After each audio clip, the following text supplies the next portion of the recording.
Вітаю вас, шановні слухачі, на історичному каналі. Сьогодні вас чекає історія дуже цікава. Це як Володя знайшов старовинну монету біля річки та вирішив віднести її бабусі. Але він і не підозрював, що ця знахідка поверне забуту історію його родини. А ось як воно все було. Володя любив прогулюватися уздовж річки, що текла за їхнім селом. У свої 11 років він мав справжній хист знаходити цікаві речі. Камінці незвичної форми, старовинні гвинтівки, іноді навіть якісь монети. Але того дня він натрапив на справжню знахідку. Монета, що лежала у траві під великим дубом, відразу привернула його увагу. Вона була стара, але блищала так, наче її щойно дістали з якогось скарбу. Володя обережно підняв її та уважно оглянув.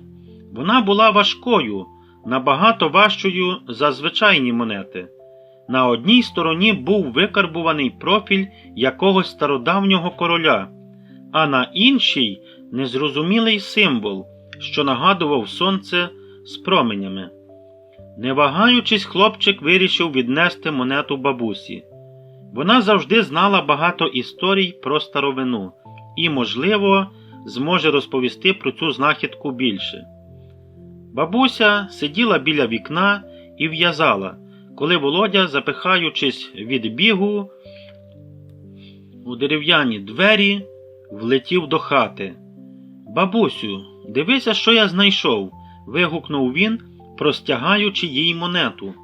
Бабуся взяла її в руки й одразу змінилася в обличчі. Очі її округлилися, а руки затремтіли. «Господи, Володю, звідки в тебе ця монета?» – запитала вона тремтячим голосом. «Я знайшов її біля старого дуба», – відповів хлопчик, не розуміючи, що бабуся так розхвилювалася не просто так. Жінка на мить заплющила очі, ніби повертаючись у минуле. «Це монета твого дідуся», – сказала вона після довгої паузи. Вона була його найулюбленішою. Він носив її із собою все життя, але багато років тому вона зникла, і ми так її і не знайшли. Володя витріщився на бабусю, але звідки вона взялася біля дуба? – запитав він. «Це місце, де дідусь любив відпочивати», – усміхнулася бабуся. «Він завжди говорив, що там його серце знаходить спокій». Володя знову взяв монету і почав уважно її розглядати. «Бабусю, а чому вона така важка?» – запитав він. Бабуся підійшла до шафи, витягла стару дерев'яну скриньку і дістала збільшене скло. Вона уважно розглянула монету під збільшуваним склом і здивовано зітхнула. «Це ж чисте золото!» – вигукнула вона. Хлопчик роззявив рота. «Справжнє золото! І дідусь носив її просто так?» «Так», – усміхнулася бабуся, – «для нього вона не була просто грошима. Ця монета була частиною його життя. Він отримав її ще в молодості від свого батька, вважав, що вона приносить удачу». «Але як вона загубилася?» – запитав Володя. Бабуся сумно зітхнула. «Дідусь казав, що втратив її одного осіннього вечора, коли був біля річки. Ми шукали її, але не знайшли. А тепер вона знову повернулася до нас». Володя відчував щось особливе, тримаючи в руках цю монету. Йому здавалося, що дідусь якимось чином хотів, щоб вона знову опинилася у родині. «Бабусю, що ми з нею зробимо?» – запитав він. Бабуся усміхнулася крізь сльози. «Ми збережемо її, Володю. Вона буде нагадувати нам про дідуся і про те, що справжні скарби не завжди можна купити. Іноді вони приходять до нас несподівано, але завжди у правильний момент». Відтоді монета зберігалася у бабусиній скринці. Володя часто приходив до неї, щоб потримати її у руках, уявляючи, що його дідусь колись так само дивився на неї, згадуючи своє життя. Знахідка змінила його. Він почав більше цікавитися історіями своєї сім'ї, слухати бабусині розповіді і берегти пам'ять про дідуся.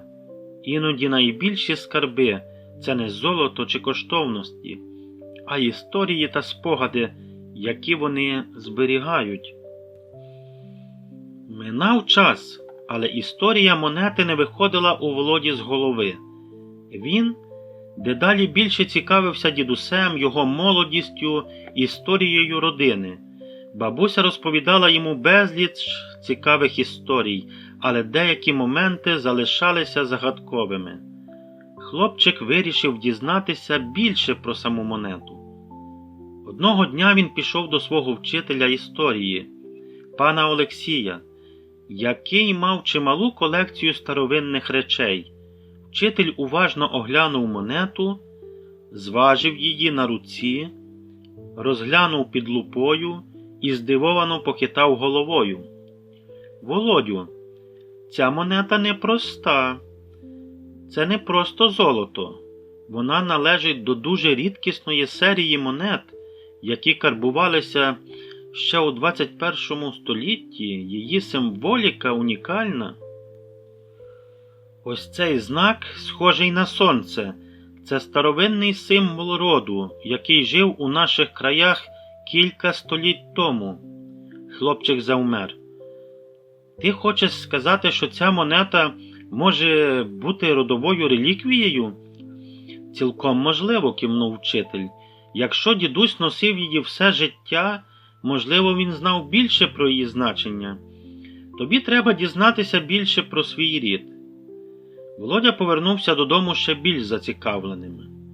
Він одразу ж кинувся до бабусі, яка саме готувала чай. «Бабусю, я дізнався, що ця монета може бути пов'язана з нашим родом». Бабуся на мить застигла, а потім повільно сіла. «Я завжди знала, що ця монета особлива», – мовила вона.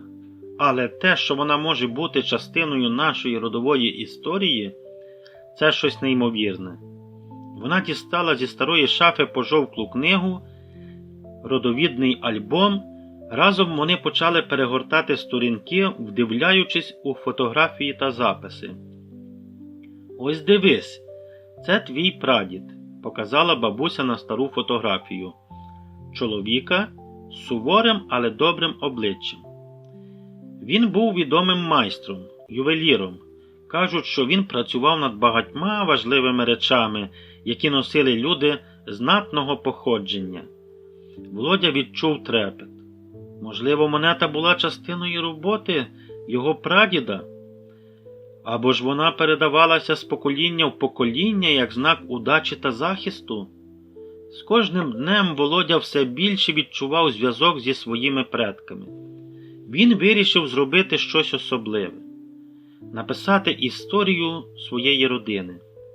Він записував розповіді бабусі, шукав старі фотографії, дізнавався більше про дідуся і прадіда, і ще давніших предків.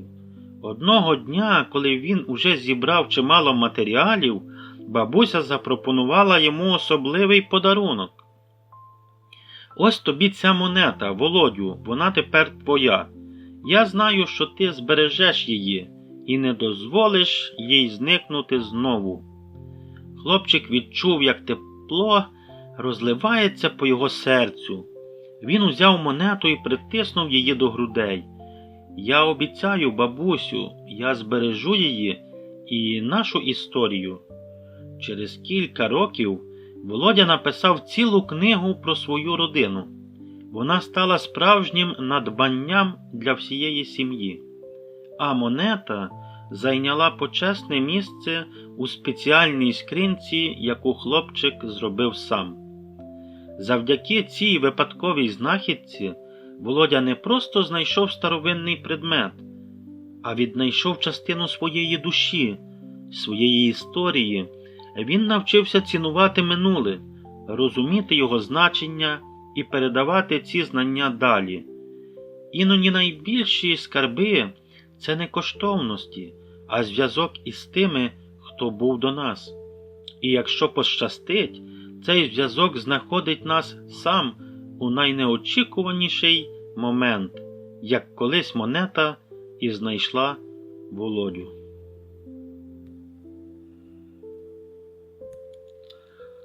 Дякую вам за увагу.